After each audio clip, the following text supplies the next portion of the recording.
Foot.fr, fournisseur officiel de football.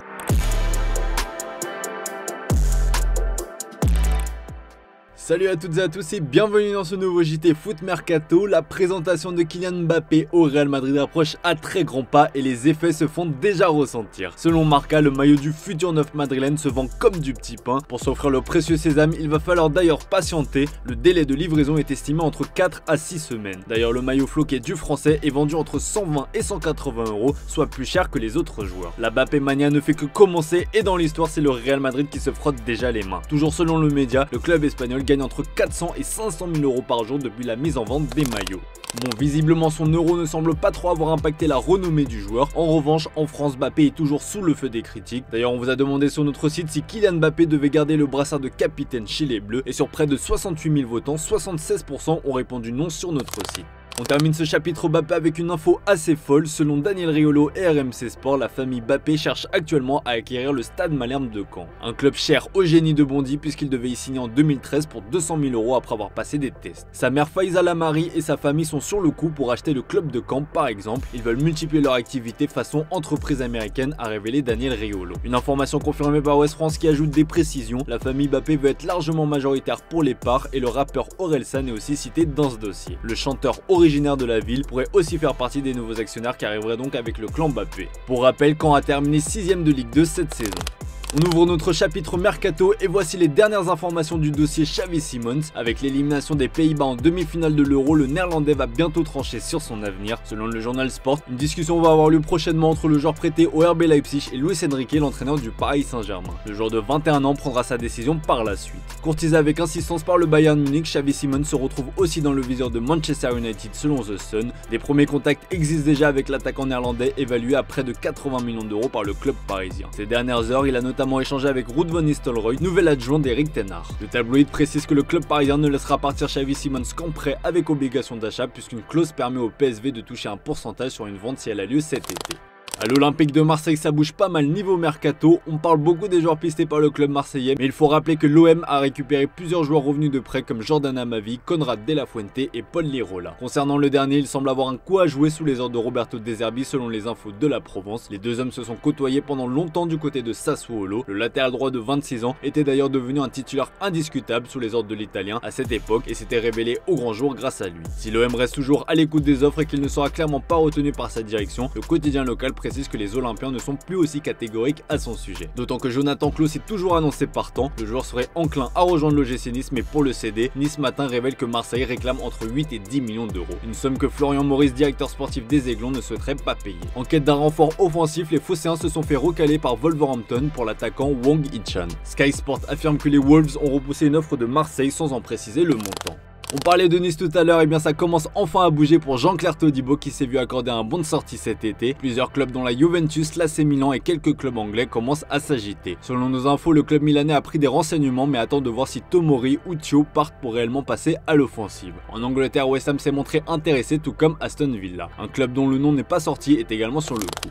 Du côté de Lille, l'attaquant Arnaud Nordin est pisté pour renforcer l'attaque la saison prochaine selon nos infos, mais les Dogs, conscients que Montpellier est un club dans une situation financière délicate avec le souci lié aux droits TV, a fait une offre dérisoire. D'après nos indiscrétions, cette offre est estimée à 3,5 millions d'euros plus bonus. De son côté, le MHSC en attend au moins 10 pour son meilleur joueur offensif de la saison dernière. L'effet de l'Euro commence à se faire ressentir de plus en plus. Équipe la plus séduisante durant cette compétition, l'Espagne a permis à certains joueurs de se révéler au grand jour. Bon, on ne va pas vous parler de joueurs inconnus loin de là, mais ils ont gagné encore plus de visibilité avec un Euro de haute volée. On parle ici de Dani Olmo, le milieu du RB Leipzig. Avec 3 buts et 2 passes décisives, le joueur de 26 ans a confirmé son gros potentiel et risque d'être particulièrement courtisé cet été. Pour se l'offrir, il faudra débourser 60 millions d'euros, le montant de sa clause libératoire. Mais attention, pour les clubs intéressés, elle ne sera plus valide après le 20 juillet et les négociations avec le RB Leipzig seront difficiles. Olmo s'est d'ailleurs prononcé sur son avenir dans un entretien accordé à l'émission El Larguero, voilà ce qu'il a dit. Vous savez ce que vous avez à faire, nous verrons bien. J'ai un contrat avec le RB Leipzig, je n'y pense pas. Les personnes en qui j'ai confiance savent déjà ce que je pense et ce que je veux faire. C'est la seule chose qui compte. Nous avons de très bonnes relations avec l'entraîneur et la direction sportive, il n'y aura aucun problème. Et on ne présente plus Rodri, la plaque tournante de Manchester City et de l'Espagne. Homme de l'ombre, l'Espagnol s'est affirmé ces dernières années comme l'un des meilleurs à son poste, alors que son coéquipier en sélection Carvajal tente de le ramener au Real Madrid. Le joueur de 28 ans a fait une mise au point sur son avenir. Il me reste 3 ans de contrat, je suis très heureux ici. Je pense que je suis dans l'un des meilleurs clubs du monde. J'ai un contrat jusqu'en 2027 et le moment venu, je verrai, a-t-il confié dans un entretien accordé au journal AS.